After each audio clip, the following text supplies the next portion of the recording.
Johnny Dollar. Paul Peters, Johnny, at Western Indemnity Company. Oh, hiya, Paul. How's the weather out there in the City of the Angels? Johnny, Yeah? can you come out here right away? What's up? Well, put it this way. How would you like to give some much-needed help in the race for outer space?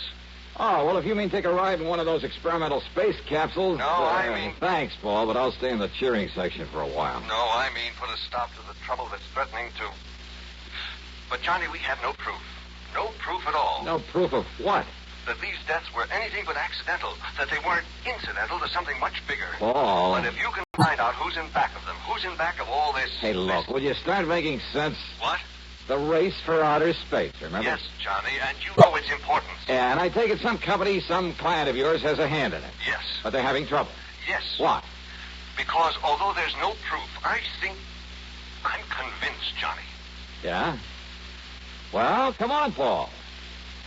All right. Sabotage. Oh? Yes, Johnny. Sabotage.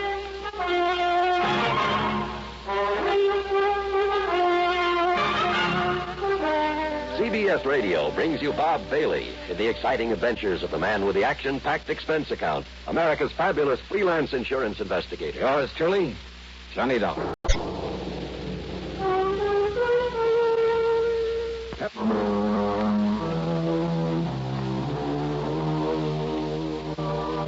Expense account submitted by Special Investigator Johnny Dollar to the Western Indemnity Company, Los Angeles office.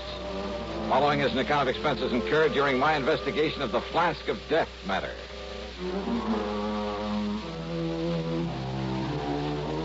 Expense account item 1, $180.40 for a plane to New York, then one of the big jets to Los Angeles.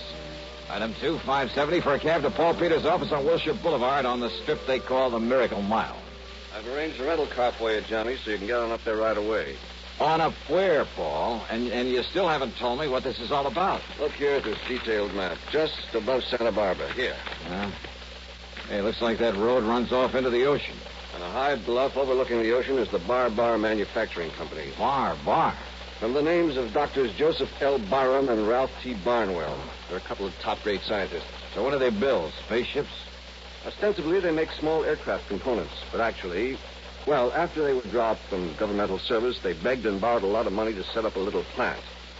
And they've developed a capsule they're sure will enable a man safely to return from outer space. Kind of competing with the government, aren't they? Barham and Barnwell are determined to prove that private enterprise can accomplish more than a lot of inter-service wrangling can. More power to them. And if they can prove their rescue capsule works, they'll make millions, Johnny, literally millions. Well, I should think so. Naturally, we, as their insurance company, will benefit, too. So far, though, it's cost us a lot of money. Oh, how, Paul? Insurance policies on a couple of their key men who died recently under most peculiar circumstances. Yeah, how? During the testing of this device, but nobody seems to know exactly how or why those men died. Now, if you can find out for us... Yeah, well, I can try. Barham and Barnwell don't want you up there poking around, Johnny, but I've insisted on it, so they're expecting you. I see. So, will you get on up there right away? Sure, why not?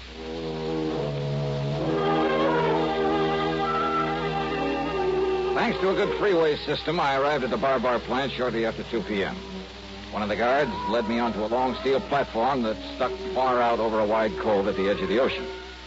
At the end of it, surrounded by a lot of complicated machinery, attended by half a dozen men, was Dr. Ralph Barnwell at the controls of a gigantic hoist.